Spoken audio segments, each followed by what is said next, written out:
Olá, bom dia, povo lindo de Deus. Paz seja com todos, amém? Agora iniciamos mais um Gotículas de Fé. E eu almejo que esse vídeo lhe encontre em paz, segurança, tranquilidade e confiança no Senhor. Chegou o momento de nós compartilharmos a palavra do Senhor, que Ele falou conosco nesta semana, né? É semana de aprendizado, onde nós podemos ler 4 livros, né? Terminamos Josué, terminamos uma parte dos Salmos e começamos Juízes e também começamos o livro de Lucas. Uma semana de feriado, mas uma semana de aprendizados também. Amém? Bom, então vamos lá. Nós continuamos a leitura de Josué, né? Josué 20. Começamos no domingo com Josué 20 e 21, onde no 20 se estabeleceu as cidades de refúgio, onde as pessoas que matavam outras sem intuito, eles poderiam fugir para aquela cidade, né?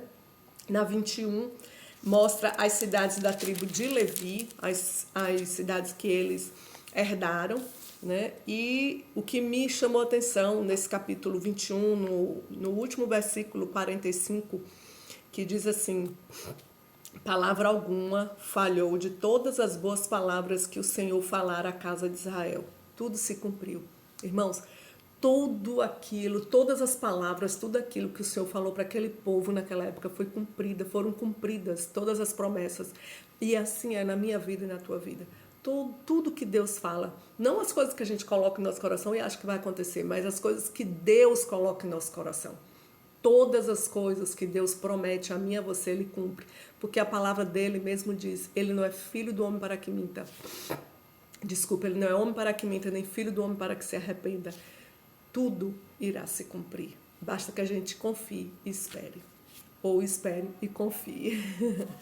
No 22, Josué abençoa e manda de volta, né, as 2,5 tribos, porque, como nós falamos, as 2,5 tribos, eles resolveram ficar antes, né, do rio, e eles atravessaram o rio Jordão, ajudaram o povo, as outras tribos, né, a conquistarem as terras, mas depois eles voltaram para as terras dele. E aí eu acho engraçado o conselho que Josué fala. Josué abençoa e dá um conselho, né, no 22:5. Tão somente tende cuidado de guardar com diligência o mandamento e a lei que Moisés, o servo do Senhor, vos mandou, que ameis ao Senhor vosso Deus e andeis em todos os seus caminhos e guardeis os seus mandamentos e vos achegueis a ele e o sirvais com todo o vosso coração e com toda a vossa alma. Irmãos, conselho de antigamente que serve para mim e para você hoje, que nós possamos estar atentos à voz do Senhor e obedecer à voz dele. Fala do altar do testemunho. No 23, Josué exortando o povo a observar a lei do Senhor mais uma vez, né? Josué, no 24, traz à memória do povo tudo que Deus tinha feito a eles, né, por ele. Josué, de novo, faz um concerto, né, com o povo, falando, né, temei ao Senhor. Se vocês não quiserem, eu não sei, mas porém eu e minha casa serviremos ao Senhor, porque o Senhor é o nosso Deus. Né? Ele mostra isso.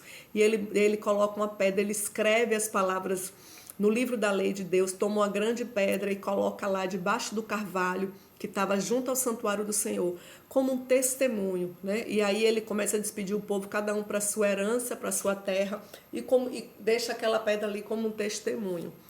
E aí logo depois, né, fala da morte de Josué e de Eleazar. E aí a gente encerra o livro de Josué e começa o livro de Juízes. O livro de Juízes, irmãos, está atribuído o autor é desconhecido, mas alguns historiadores atribuem a Samuel. Né? Na realidade, o contexto do livro de Juízes mostra que depois que Josué morreu, o povo se desviou, né? Esqueceu, porque muitas vezes nós esquecemos o que Deus fez por nós no passado, né?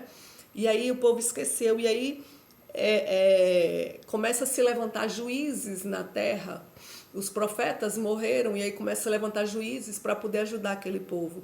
E mostra que várias vezes aquele povo se arrependeu dos pecados e Deus, todas as vezes que nós nos arrependemos, Deus, Ele concede o perdão. Isso não quer dizer que nós não venhamos a pagar pelas consequências do nosso erro, mas Ele concede. E aí mostra vários juízes, né? Ajudando aquele povo. Começa falando das novas conquistas pelas tribos, né? Cada uma das conquistas, do que eles conseguiram, né? No capítulo 2, o anjo do Senhor repreende os israelitas, né? Mais uma vez, mostrando, falando dos pecados dele. Fala da infidelidade dos israelitas depois da morte de Josué, foi o que eu falei, né? Eles começam a esquecer tudo que Deus tinha feito com eles.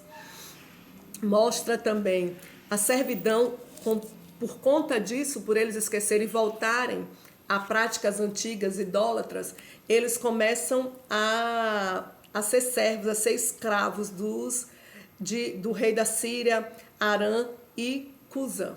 E aí Deus levanta Otiniel, um juiz, para livrar eles. Eles voltam a pecar de novo, depois de 40 anos. Né? Começa a fazer o que era mal aos olhos do Senhor. E aí começa a ficar sob a servidão do rei de Eglon. E aí Deus levanta Eude para livrá-los, mais um juiz. E mais um tempo eles ficam em paz, só que depois voltam a pecar novamente. Aí ficam servidão sob Jabim, o rei de Canaã. E aí Deus levanta Débora e Baraque, que os livra. E aí é muito lindo, né? Mostrando Jael matando a Cícera. Na realidade, Deus fala com Débora para mandar Baraque lá. E Baraque tem medo, e Débora que vai. Aí Deus fala a Débora, e Débora diz, olha, a glória seria, a honra seria tua, mas como você desistiu, a honra agora será de uma mulher. E aí Jael mata Cícera, que era o comandante daquele povo. E no capítulo 5 nos mostra o cântico de Débora, depois que eles venceram, né, o rei de Jabim, o rei de Canaã, ou Jabim, o rei de Canaã, que Débora e Baraque os livra. E aí a gente percebe mais uma vez, irmãos, que nós devemos obedecer à voz do Senhor. E aí nós continuamos também a leitura no livro de Salmo, né? O Salmo 68, que fala o cântico de Davi, né? De louvor e ação de graças a Deus como Senhor e Salvador dele. No 69, um salmo de Davi mostrando os sofrimentos dele, que prefigura um pouco com o de Jesus, né? O Messias. No 70, Davi, na sua aflição, suplica a Deus que o livre. No 71, Davi confiando em Deus e rogando mais uma vez que o livre dos seus inimigos e o proteja.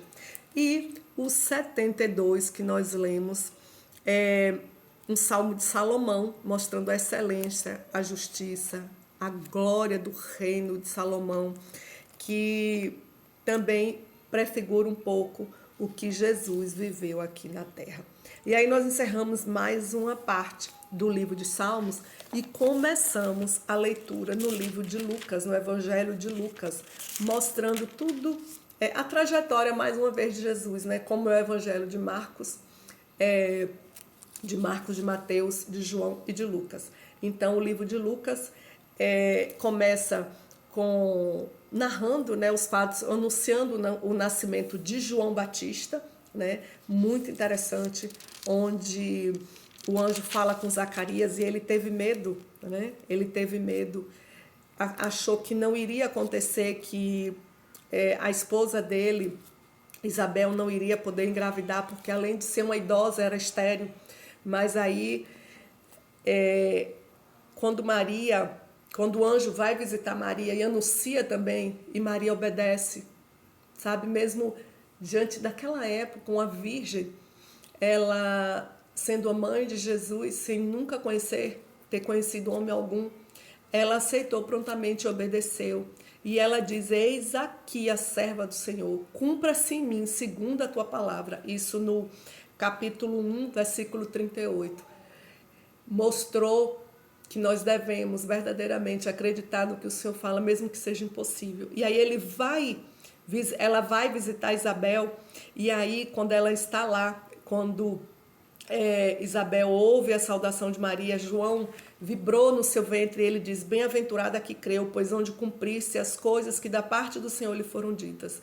E aí fica um ensinamento para a gente, que bem-aventurado, bem-aventurada é aquela que crê, porque aquela que crê irão se cumprir todas as palavras. Olha a afirmação, a confirmação do que nós lemos lá no Velho Testamento, irão se cumprir todas as palavras que o Senhor fala. Porque, mais uma vez eu digo, O nosso Deus não é mentiroso, ele honra com a sua palavra.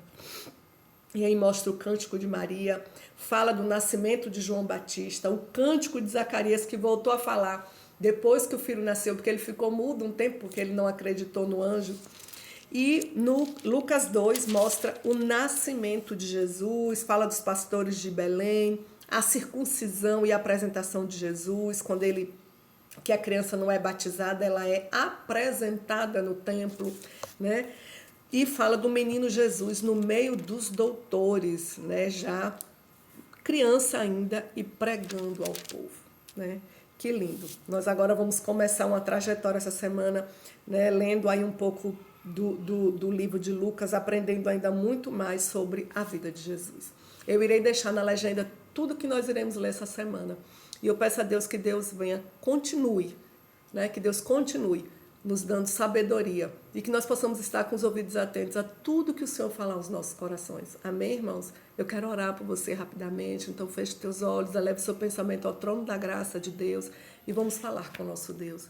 Senhor, meu Deus amado, eterno, grandioso, maravilhoso, Pai, nós entramos mais uma vez na Tua presença para Te agradecer pelo dom da vida, porque o Senhor é conosco, porque o Senhor não nos abandona, porque todas as Tuas promessas em nossas vidas têm se cumprido e irão se cumprir. Basta que nós venhamos a confiar em Ti, possamos esperar e confiar em Ti. Continua conosco, continua nos ensinando, continua nos perdoando os pecados, tendo misericórdia das nossas vidas e nos capacitando para que cada vez mais nós possamos estar no centro da Tua vontade, fazendo a Tua vontade até a hora de o Senhor nos levar ou do Senhor vir aqui nos buscar. Continua conosco e nos conceda uma semana de vitória, uma semana abençoada, de crescimento e aprendizado na Tua presença. Em nome de Jesus. Amém. Que Deus nos abençoe. Amém.